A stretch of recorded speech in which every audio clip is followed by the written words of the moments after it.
So let's talk about moving to Milton-Hershey School, which I think probably, I mean, what you did with adjudicated youth is significant for the work you do now, but Yep. living in a home, taking care of children who aren't with their family, is really directly in line with what we're doing in the foster care space and families together. Absolutely. But tell us about your and Karen's time there. What made you decide to do that? That's a big commitment. Like to say we're going to move into a on-campus facility, and it's not our home, and we're going to basically be parents to 10 kids in addition to your own children. So I mean, what went into that decision, Yep. and maybe what were some of the highlights, and even if you want some of the lowlights of serving as a house parent.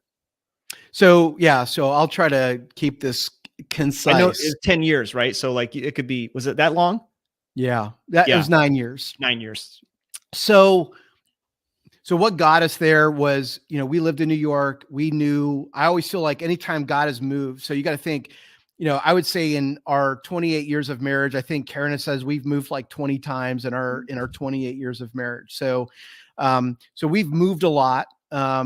There's been no master plan. Like this is God's story of our life. It's part of our story. But this was really the foundation. So we had only been married a couple years, and anytime God is about to do a significant movement, Karen and I both experience a ton of restlessness. So I feel like God gets out his rototiller and just starts churning up our lives and our hearts and our things. And so we're just in this place of like, we just know God's about to do something in our lives. And usually that means a move. We always hope it's not that, but that's what it typically turns out to be. But in particular for this, I remember, there's a whole story behind this, but Karen and I end up being homeless. We weren't going to renew our lease. We knew God was calling us to somewhere else. We ended up staying with friends. We ended up staying with our pastor for 3 weeks. We attended an E-Free church there in upstate New Jersey. And but it was in that time when we started looking like, where's God calling us next? And I remember I came across a job thing. This is like when the internet is like at its earliest stages. Yep. And but found a job to be a house parent at Milton-Hershey School. And I'm like, nah, Karen's never going to want to do this. And so I remember I kind of threw it in the trash. But I remember one night we got done talking with the pastor. Karen and I went out and we were just processing. He said one of the most significant things. So here's just a quick marriage thing that he taught that we learned in that moment as we're just stepping out in faith. Is that early on in our marriage, our pastor told us is like, God is going to create this foundation of faith for both of you. So he's going to ask you to do, like, he's going to do some things like that's ultimately going to be what you're going to continue to build the rest of your life on, right? We're living in his house. So it's not like we're, in the comforts of things, like we're making these huge steps of faith. That's always has stuck with us. But as we were having this conversation, I just said, well, I don't know if you'd be interested in this, but I found this, this job about to be a house parent. And she's like, oh, that's funny you say that because, because we went to a Christian Missionary Alliance, we heard a lot about missionaries. And she says, I always thought, man, wouldn't it be kind of cool to be a house parent at a missionary school overseas? Oh, wow. And so like, I did, we were married to, like, I don't know if I had ever heard that my wife utter that before, but those seeds, right? All those seeds that sometimes get planted in our minds and our hearts. And so we looked into it. And eventually, like I remember we finally got applications. I remember we drove from New York to Hershey, Pennsylvania. We actually dropped off our application actually at the Hershey post office. We drove all night. We got back to New York that morning and we drove off to work. We got like no sleep, but the excitement in our heart of like, man, no, this is where we felt like this is where God was calling us. It was still a 2 or 3 month process. We ended up in Hackensack, New Jersey, and in a furnished apartment. Like, there's so much to that story, but ultimately we ended up becoming house parents at the Milton-Hershey School in 1998.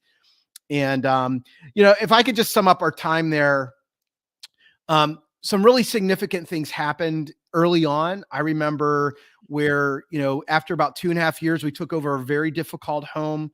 It had gone through 4 house parents in a matter of 2 years. My rehabilitational treatment background actually was really like, hey, let's get this guy in there if he can work with Yep. adjudicated youth. But man, our marriage went through the ringer those first couple of years to a place of almost divorce. Karen and I Mm. really had to fight hard for our marriage. Yeah. So everything started unraveling. So we knew God wanted us there. And then as we get there, our life started falling apart. We had our first child, Nicholas, at that time. We were running a middle school, high school girls' home of 10. Wow. You know, I won't get into all of this, but Yep. at the time I was struggling with pornography. And, so there were some major things in our lives that we've openly have talked about in our marriage, and Yep. how God has restored and redeemed our marriage Yep. from that time. And I think the other big lesson that we learned is a couple things. The importance of trusting in faith, and just, as much as you invest in others, you might never get the closure that you think you will. And then sometimes you just have to give that to the Lord, Yep. of how things end. So we've learned how to grieve really well and not so well through a lot of that. Sure. But I think we learned just as much from the girls as they learned from us. And so the relationships that we built for 9 years, we still have incredible relationships with some of them to this day. Wow. And if someone asks, like, how many kids you have, like, I have 3 biological, but I have a lot more than that. And so that's been one of the privileges I think Karen and I've had, is to be a mother and father figure in hundreds of kids' lives. Not just at the school, but at the camp. And then the different areas that we have found ourselves in our life. So I love that. yeah. Well, I mean, I don't want to I want to move on to some other things, but Right. I think that experience, it helps you to empathize with the people that we work with, empathize with our foster care specialists, foster parents, host homes, mentors, because you were all those things in one as a house parent, right? Right. You are you probably had, kind of a case manager, but like, you're doing that all in real time and planning their schedules and trying to mentor and disciple Working with their them, families. working with their families, right? Working with their teachers at school. I mean, you're all of that. Yep. And I've had friends who've done house parenting at Boys Town. And so I kind of, from Very from their similar perspective, very similar to what you were doing. And so, it's a lot, but it was a great training ground, obviously, for being, where you're at now. Well, and again, part of that is, I think even what we envision. In fact, we just had yesterday, so we've been rescaling a lot of things here. We've been rebuilding some of our foster care processes. And we actually talked about this yesterday, actually, who is our client at Christian Heritage? And it actually is, number one is the foster families. And so that's a major shift for us a little bit. I think it has ebbed and flowed over the last 40 years. But what we've talked about is, like, at the end of the day, our foster families need supported. They need the tools to be successful at what they do. And then kind of secondary, but just really close to their foster families, is our foster care specialists. And so we are going through a retooling of that. And again, part of that is all the experiences that I've had that really have shaped, at the end of the day, what is going to set the right stage for meaningful change in a child's life. And at the end of the day, as a house parent, I know what it's like. I knew what it was like to feel supported. I knew what it was like to not be supported. I knew what it was like to have the tools, but I also knew what it wasn't like to have the tools. I know what it was to manage a crisis. And so, all of those experiences, like, now how do we replicate that here at Christian Heritage? And we have a great legacy of that. Sometimes I think what's hard is the sense of urgency, the nature of the beast, the broken system. And so, we've kind of going through kind of a recommitment towards who is our client, what does this look like, and how do we best implement and execute on that here at Christian Heritage. That's good. Yep. All right. I want to get into you really focus on the family, and then why you're here, like how you ended up here. When you tell people, like, you used to work at Focus on the Family, if they're in evangelical and they're in Nebraska, like, oh, you're working at Focus on the Family. Right. And so I think that, I know for you that was good and hard at the same time. It was. Focus is a machine. It's huge. I used to work for Crew, similar in that sense. It's just a ginormous enterprise, right? And you can get lost in the shuffle, but there's still a lot of good that comes from that. And there's some not so good that comes from that. And we would be, we would be foolish to think that everything is perfect, right? We don't need to get into all that, but I just want you to share just a little bit of kind of how God used that time in Colorado Springs in your life, in your family's life, really to prepare Yep. you for CH. Well, so a couple things. I think, focus on the family for 6 years. So we moved there in 2009, and actually between the residential school and Focus I actually worked in therapeutic foster care in Harrisburg, Pennsylvania for about That's a right. year and a half. That's So that right. was nice to Little add in to my between. resume Yep. before coming to Christian Heritage. But a focus on the family. My very first chapel there in February of 2009 was when James and Shirley Dobson, the founders of Focus, he was stepping down from the board. That was my first chapel. And that first year was really that transition of that founder driven organization to really becoming mission driven.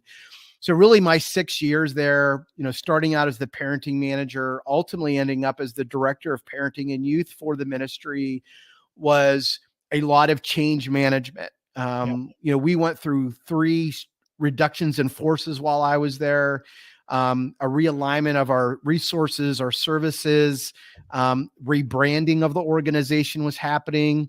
And there was some really beautiful parts of that. But as you alluded to, there were some really messy parts of, you lose your founder, where's your direction going? What's all of that? And so, but I learned a lot. So I think really my biggest takeaway, a couple of my big takeaways. One was change management. And what does strategy look like through change management? And that was probably the biggest thing. Like I think God was preparing me at Focus on the Family for what I would then experience at the camp in New Hampshire. And then especially here at Christian Heritage, who had incredible founders, by Greg and Lisa Nicholas. Brad Brown did a really great job as the CEO, but coming in at a very critical time for the ministry. My years at Focus, I think really I feel like prepared me for the level of leadership that would be required of that. So I got to see that firsthand. The other big thing that I think what Focus really prepared me for was the program, the strategy and the programming centric part of that. So, at Focus, I had one foot firmly in strategy and I had the other foot firmly in executing and implementing. So that could have been producing a new resource, new books, did a lot of research. One of the things I am most thankful for I had an opportunity to contribute towards was kind of a pseudo evidence-based program called Raising Highly Capable Kids. So we were doing some great work in Orange County, California, partnering with churches, and we had a parenting assessment. And so there was a few of us that got together. We redid the assessment, created a curriculum out of that, and were able to, over a period of time, really begin to show that when parents were going through this in some of the most stressful, most impoverished parts of our country, that we could actually build strengths in the family. And so it was called Raising Highly Capable Kids. It's in over 100 communities now across the U.S. In fact, they just launched in Puerto Rico. So to be an instrumental part of building that, developing that, facilitating that was just a really incredible experience for me. And so those are the kinds of things that God was shaping and forming in me at Focus that I think hopefully has, really helped pay dividends for, the leadership and what I bring to the table. And then you move from Focus to camp and then camp to CH. Right. Now, at camp, you were the executive director. I don't know if that was your title, but you were started out as the camp director, and then I eventually became the executive.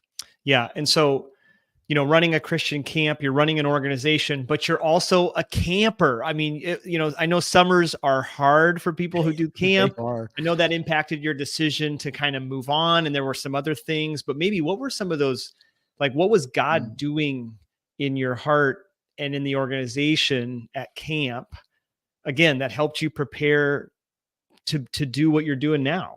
Right. So yeah, real quick. So when I left Focus, I was a part of a reduction in force. So I left in 2014. God had, that summer, we went to a family camp. So we went to this camp in Ouray, Colorado. I think Ouray. Sunrise Family Camp. There's like 7 cabins. We had an incredible time as a family. We went with another family that we were in life group at the time. That family. So it was at that camp. My wife says, I could see like the couple that ran it. I think they had, this is exaggeration, but I felt like they had like 20 kids. Yeah. They were retired Air Force pilots, both of them. Oh, wow. And it was their family running this camp. And when my wife said to me, it's like, I could see us doing something like that. So I get back, I'm like, what's Christian camping? Like, I'm like, what's it run to take a camp? And I was like, oh man, I don't think we're not going to buy a camp anytime soon. And I'm so clueless. And, within a month I lose my job. And then someone, back from my Nyack college days was on the board of Monadnock, camp and said, hey, I've been following you at Focus. Would you consider this? I'm like, okay, what are the odds that my wife and I would have a conversation like 45 days earlier? Now you're asking me to run a camp. Like, what are the odds? You're like, my wife just talked to me about this. And then, yes, I accept the job. I'll do it. Yeah. Well, that was a hard thing because, by the way, we love Colorado Springs. So to move away from Colorado Springs was going to need to be an act of God, James. And it was an act of God. I think at camp, God did a couple significant things in my life. One is when I look back in that time, when I was at camp, we weren't a camp. So we were also at the time, because it was kind of founder driven, is we were also doing child sponsorship in Haiti. So we actually had a ministry to Haiti, kind of sponsoring 2 orphanages. I think we had like 500 kids in sponsorship. So not only we were trying to run a camp in New England, but this ministry in Haiti. Probably within 3 to 4 years, it really was, we weren't able to support both of them. Ultimately, we had the difficult decisions of divesting that. So we found another ministry to take that over. And then 2 years later, being hit by COVID, really was kind of the nail in the coffin for the camp. Those were some really hard things. Like, I learned a lot, and I've learned a lot through my leadership, even as an executive director. I appreciate the board's faith in me, but I think part of that was just managing, the decline of the camp, how to do that really well. But it was during all of that kind of closure, how to finish well. God burdened my heart for the lost. A lot of our kids coming to camp did not know Jesus. They were not being discipled. So I had such a huge yearning for the lost in the gospel. Discipleship became a center part of my life, of what does real, true biblical discipleship look like, and how do we disciple really well. Doing ministry in New England, this goes to being a Midwesterner, doing ministry in New England is very hard soil. It is. And I grew to a deep love for the New England church and for the churches who are the pastors, the people in ministry who are doing work there. It's difficult, but the church is alive and well in New England. It just looks, it looks different than the rest of the country. But man, they're doing such great things. And so God really broke my heart for that work. And for our youth. And to be honest with you, I can't tell you the level of mandated reporting that I had to do, the level of brokenness, tackling, the stuff with a lot of the LGBTQ community, and how do we compassionately care for kids who, did not necessarily align with a lot of our biblical and theological beliefs, and how do we, do that well. And I feel like at camp, we did that really well. Which has formed, like we just talked about this in our last podcast, of, what does discipleship and hospitality look like? And that's where you and I are just like, we're like cut from the same cloth but at camp, that really was infused in my life and my heart, how to navigate that. In fact, one of the things that we did at camp was we even launched an after school program serving our community and, really stretching us as a ministry about what does real ministry look like.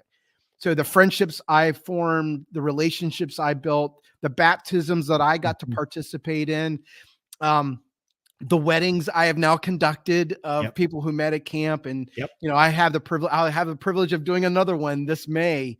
Like, those are the kinds of things that, although the ministry hard, the beauty of his community, of his body, through really hard stuff. I would say those were really hard 6 years of my life.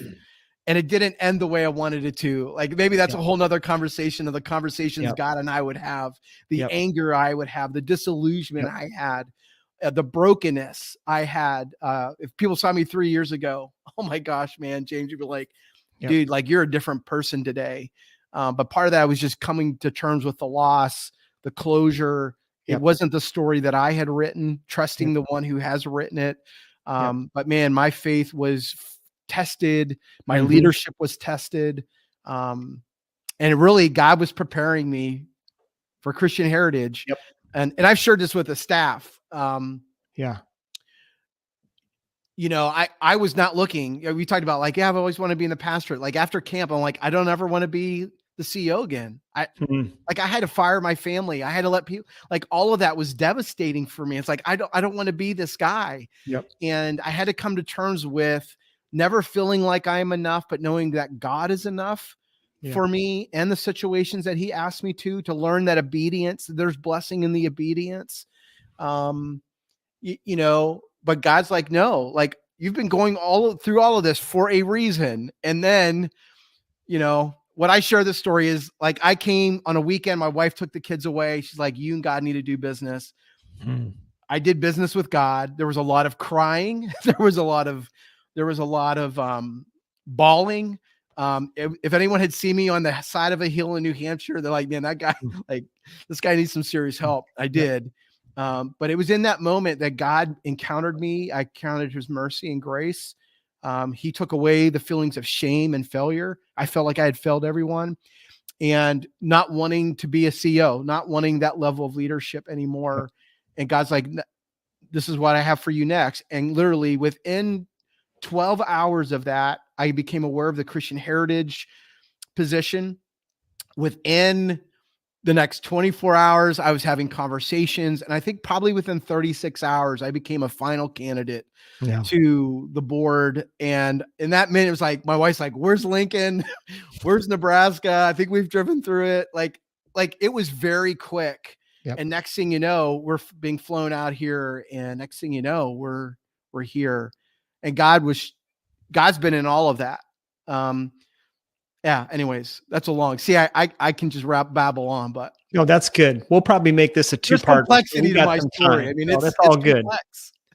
Well, you know, so what, I mean, you were saying, so camp didn't end the way you wanted. Okay. But still you had a choice. You didn't have to come here. Right. I mean, maybe it was, well, we just prayed this and then here's what God's doing. Maybe you felt this burden. Maybe that's the answer, that no, we felt this is where God wants us 100%.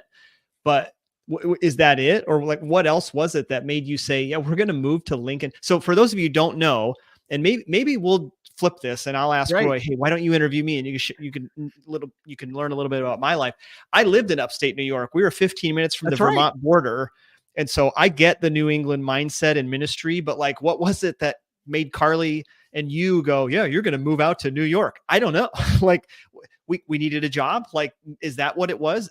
It could be, you know, is that what it was for you? Was it this, man, we sense a divine calling. It's exciting. It's new. It's a challenge. Like what was it that made you say, yeah, we're going to pick up and move to the middle of the United States?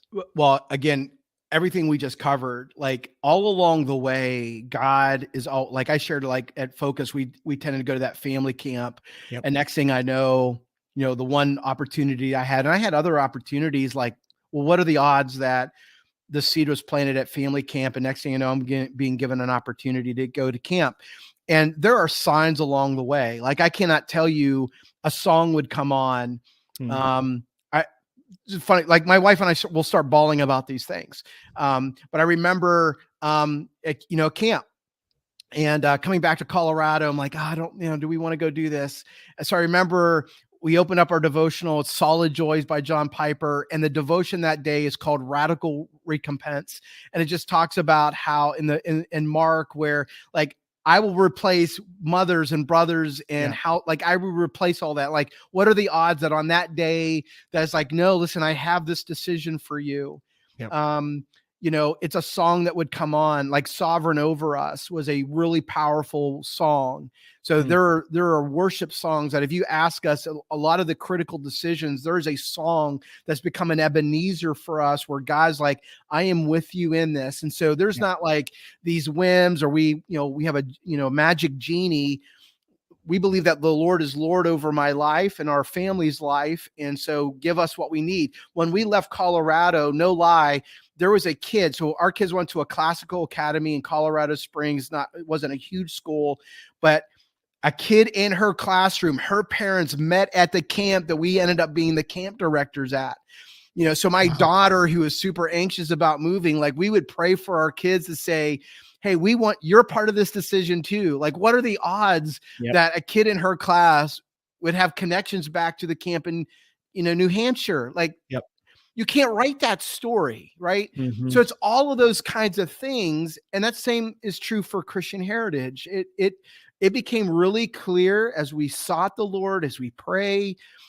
This isn't about career advancement for me. It never has been about career advancement. And that's why, again, 16, Lord, here am I, send me. My life is not mine.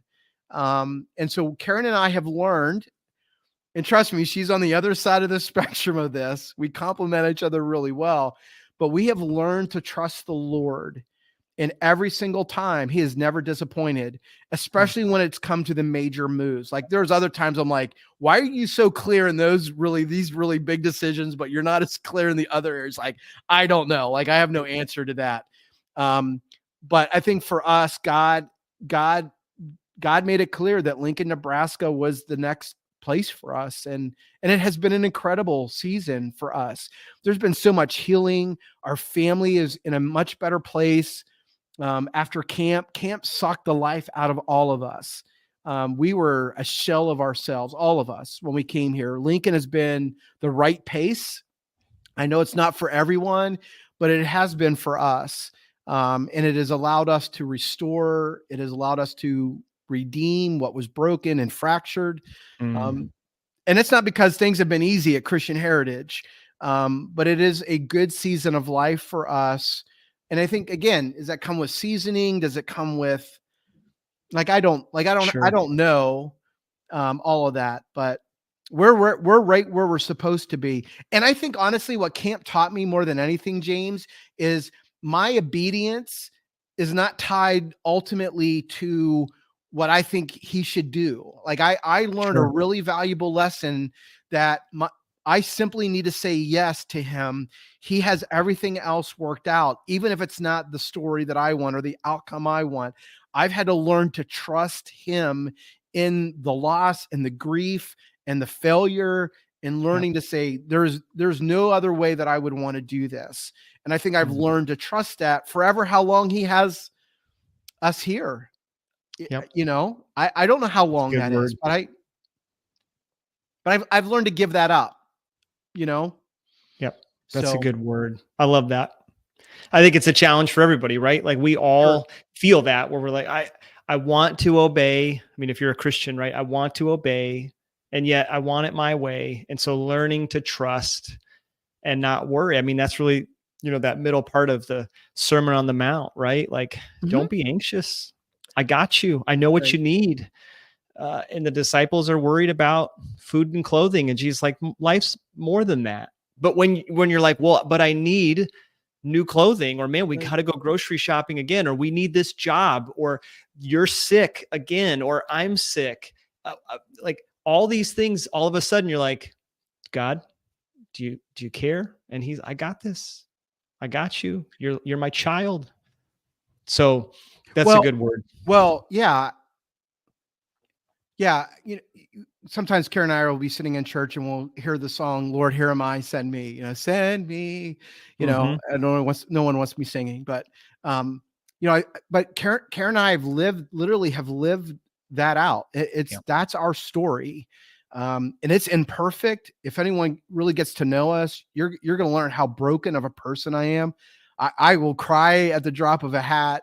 My heart is like, I think there's lots of things I've experienced in life where I could have a really hard heart and a bitter heart. But I think what I've learned through all of that is I need to have a tender heart towards what that is. And if I can do anything, I want to be a model for people, that they don't see Roy, that they see the God that I serve and how good and faithful he is. And when they start hearing my stories, I'm like, well, that hasn't been like, you don't have a sheltered view of that. I'm like, no, not only have what we have personally have walked through, but what I've had to help others walk through. Yeah. And it has been, the work we do every day, we hear stories of how broken our world is and how much we need Jesus.